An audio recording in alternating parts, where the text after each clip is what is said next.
Stop what you're doing. Look at how you're sitting. Your body is making a statement about your place in the world, and right now, it is a statement of defeat.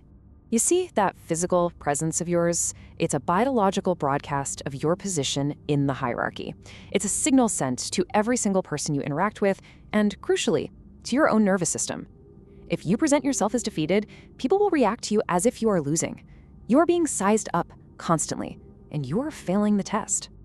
And don't even start with mindset. That's a cheap fantasy sold to the weak. This is about your ancient operating system. The problem is neurochemical. It's biological. And right now, it's running you straight into the ground. If you want to understand your own failure, you have to look at the lobster. This creature's nervous system is basically a blueprint for our own.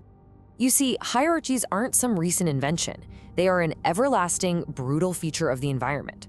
The lobster fights for territory. The winner stands tall, expansive. The loser curls up in retreat. This isn't a choice. It's a raw, biological command. The difference? It's chemical. Simple as that. The winning lobster's brain gets flooded with serotonin. Its posture becomes dominant, expansive. The loser gets pumped full of octopamine, which forces a slumped, submissive posture. High serotonin means you're confident, you're less likely to back down. Low serotonin means you're anxious, skittish, ready to flee.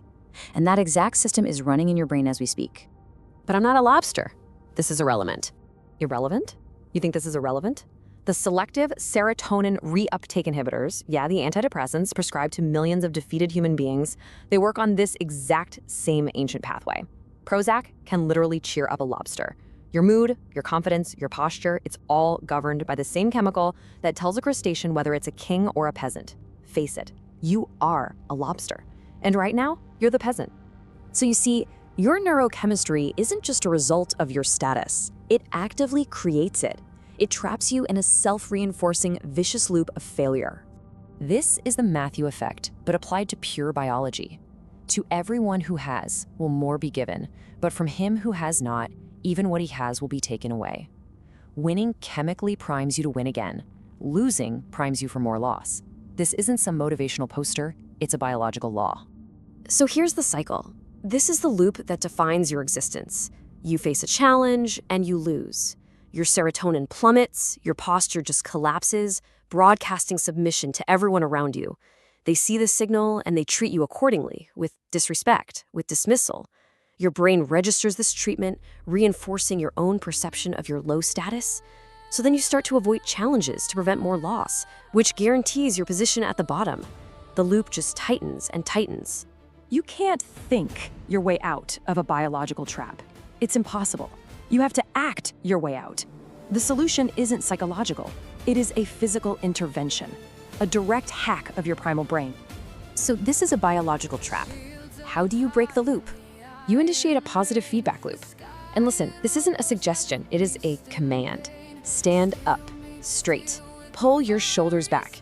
You are physically adopting the posture of a winner. You are telling your ancient nervous system, your crocodile brain, that you are competent and dangerous. This isn't just about posture.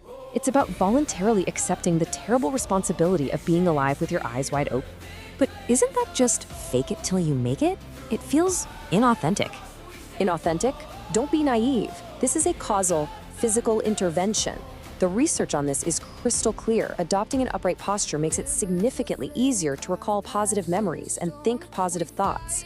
A slumped posture literally primes you for negative recall.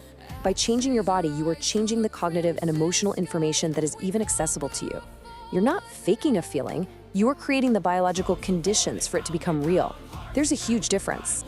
Okay, so once you've initiated that biological override, you have to lock it in with psychological strategy. You move from hacking your internal chemistry to commanding your external perception. And for that, we turn to the strategy of the crown. The world doesn't react to who you are, it reacts to who you project yourself to be. Act like a king to be treated like one. Your belief in your own value radiates outward and literally forces, others to adjust their perception of you.